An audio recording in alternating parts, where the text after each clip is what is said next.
Farscape Engineers Inspector Summary Repair Video. Here in 628 South High in Westchester. And what we have here is one of the fire escapes that two issues. One regarding the paint. Let's get that out of the way right away. And that is it's older than 1978. EPA rules apply.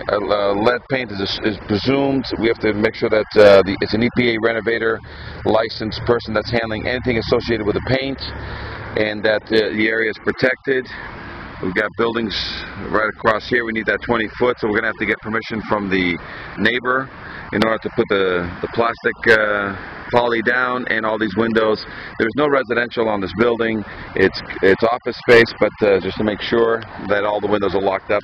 So that's the EPA requirement on this, and it definitely does need a paint job in order to pass. Number two, structurally, we're looking at a fire escape that I'm looking for evidence of any maintenance.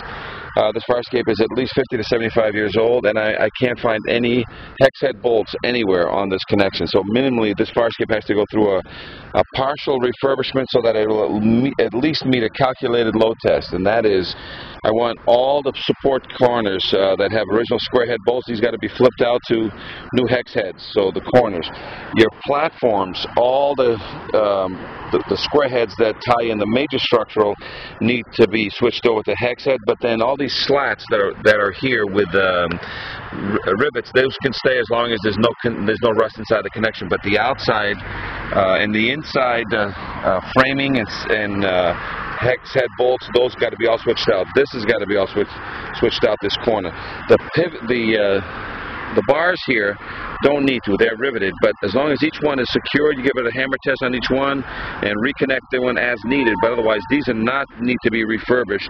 But the major posting here and in the middle and at the corners needs to be done. This needs to be confirmed into the building and reattached, and it looks like it's pretty firm. But because it's also an additional, square head connection, we need either a duplicate next to it or take this one out and tie it back in with a new connection here. Going down the stairs, same thing applies. Same rule applies for the railings going down the stairs. There's a mid-rail and a post at the bottom, post in the middle, post up here.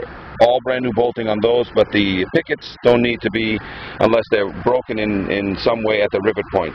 Going down the stairs, 100% of these treads got to be rebolted. You got to clean them all out, prime them, spot paint the areas. Then when you put the bolts back in, 4 new bolts, I want silicone shut with 50-year silicone so that the water doesn't get back in here.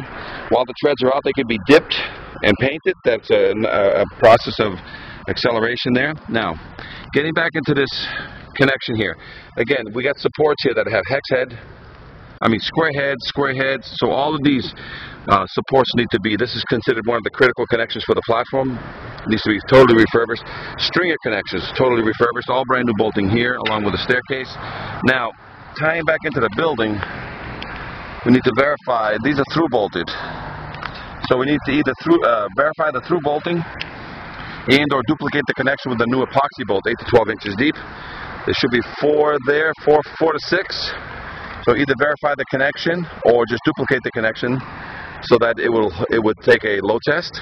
Going down the stairs, again, 100% of these stairs, they've already got rust inside all these connections. So these all got to be 100%. This mid post, change out all the bolts on the mid post. Picket stay, but make sure each picket is secured. Platform here, same as the top one. The outside squares need to be replaced, and the inside squares, but the rivets in the middle, as long as they're in good to excellent condition, they stay. This area gets all rebolted. This area gets all rebolted. Pickets stay. The platforms supports underneath these, there's 3 of them. Same thing. I want all the bolts on these swapped out. I need a new bolt here, new bolt down here, new bolt over there. And then, again, the stringer clips, same thing, 100% rebolting on the stringer clips, clean out all the rust. Every connection must be sealed with silicone, 50-year silicone.